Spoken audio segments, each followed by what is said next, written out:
మీకు మానవత్వం ఉందా నేను అడుగుతా ఉన్నా చీఫ్ సెక్రటరీ జవహర్ రెడ్డిని. ఒకసారి మండుటెండలో సచివాలయాలకు వచ్చి మీరు చూడండి ఈ ఎండ పరిస్థితి ఏంటో, ఎండ వేడిమి ఏంటో. ఇవాళ మంచినీళ్ళు కూడా దొరకని ప్రాంతాలు ఉన్నాయి. మంచినీళ్ళు కూడా ఇవ్వలేని దౌర్భాగ్య పరిస్థితిలో ఈ ప్రభుత్వం ఉంది. ఇటువంటి క్లిష్ట పరిస్థితుల్లో, ఇటువంటి దౌర్భాగ్యకర పరిస్థితుల్లో 34 లక్షల మంది వృద్ధుల్ని మీరు సచివాలయాలకు రమ్మన్నారంటే చీఫ్ సెక్రటరీ మీకు మానవత్వం ఉందా అని నేను అడుగుతా ఉన్నా.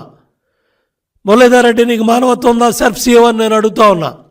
ఏసీ రోడ్లో కొలుగుతున్న తాడేపల్లి కొంప ప్యాలెస్లో ఉన్న ముఖ్యమంత్రి సెక్రటరీని అడుగుతా ఉన్న ధనంజయ రెడ్డిని. ఇంత నీచానికి పాల్పడతారా? ఇంత దుర్మార్గానికి పాల్పడతారా? ఓట్లు దండుకోవాలనే కక్కుర్తితో జగన్మోహన్ రెడ్డి ప్రభుత్వానికి ఓట్లు చేయాలనే ప్రయత్నంతో ఈ పన్నాగంలో మీరందరూ భాగస్వాములయ్యారు. నిన్నే దగ్గర 9 మంది అధికారులు మీ దుర్మార్గాలకి, మీ కుట్రలో భాగస్వాములైనందుకు ఇవాళ 9 మంది అధికారులు బలైనప్పటికి కూడా ఇంకా మీకు చేమ కుట్టినట్లేదా? ఇంకా మీరు కుట్రలో భాగస్వాములు అవుతారా? నిన్నే కదా ఐఏఎస్లు, ఐపీఎస్లు ఎవరైతే వంతపాడారో, ఎవరైతే ఊడిగం చేశారో, ఎవరైతే జీహుజూర్ అన్నారో వాళ్ళందరూ కూడా ఎన్నికల విధుల నుంచి పక్కన పెట్టబడ్డారు.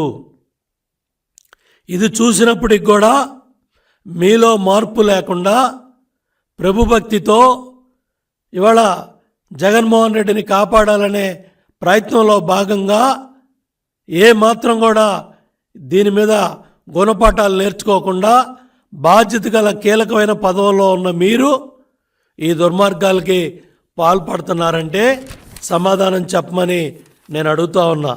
రెడ్డి అధికారి గురించైనా ఒక్క తప్పు మీరు మాట్లాడారా? ఒక్క తప్పు ఎత్తి చూపించారా? ఈ రెడ్లు ఐపీఎస్ అవ్వకూడదా? రెడ్లు ఐఏఎస్ అవ్వకూడదా? కమ్మోళ్ళు అవ్వాలా? కమ్మోళ్ళు మాత్రమే ఐఏఎస్లు ఐపీఎస్లు అవ్వాలా? ఓ ఏబి వెంకటేశ్వరరావు మీకు సలహాదారుడిగా ఐపీఎస్ ఆఫీసర్గా ఉండాలి. మీ పార్టీని నడపాలి, మీ పంచాయతీలు చేయాలి. మీరు ఇసుక పంచుకుంటుంటే, తన్నుకుంటుంటే పంచాయతీలు చేయాలి. కమ్మోళ్ళు మాత్రమే ఉండాలా? వాళ్ళు చదువుకున్నారే, పేద కుటుంబాల్లో, మధ్యతరగతి కుటుంబాల్లో పుట్టి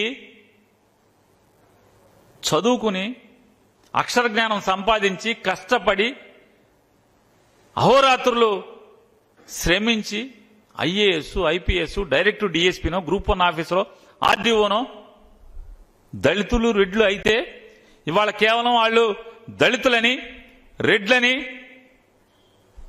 నీ పరపతి భారతీయ జనతా పార్టీ దగ్గర ఉపయోగించి ఇవాళ వాళ్ళందరినీ కూడా ట్రాన్స్ఫర్లు చేసి అవమానించి ఈనాడులో తాటికాయంత అక్షరాలతో రాస్తావా? ప్రభుత్వానికి లోపడ్డారని. నీ దగ్గర ఉన్నటువంటి ఎవరో నీ పేషి అంత కమ్మోళ్లే కదా. ఇంత కిరాతకంగా విషం చిమ్ముతారా? అసలు జగన్మోహన్ రెడ్డి గారి దగ్గర రెడ్లేంటి, ఆడేంటి, ఈడేంటి, ఎవడైతే ఏంటి? కమ్మోళ్ళు కూడా పనిచేస్తున్నారు కదా, కమ్మ ఐఏఎస్ ఆఫీసర్లు కూడా. ఇందులో రెవెన్యూ శాఖలో ఎవరున్నారు పెద్దోళ్ళు, పెద్ద పోస్టులో? తెలీదా? లేదా ఇంకా వేరే శాఖల్లో పెద్ద పెద్ద బాధ్యతల్లో చూస్తున్న వాళ్ళు కమ్మారు ఉన్నారు కదా. అసలు ఎందుకు ఈ విషయం చెప్పి ఒక్కరోజున చంద్రబాబు నాయుడు ఈ జవహర్ రెడ్డి గారి గురించో, ఇంకో రెడ్డి గురించో, ఈ రెడ్డి అధికారుల గురించో, ఈ ఐపీఎస్ ఆఫీసర్ల గురించో ఏ రోజన్నా ఒక్క తప్పు పట్టుకోగలిగావా?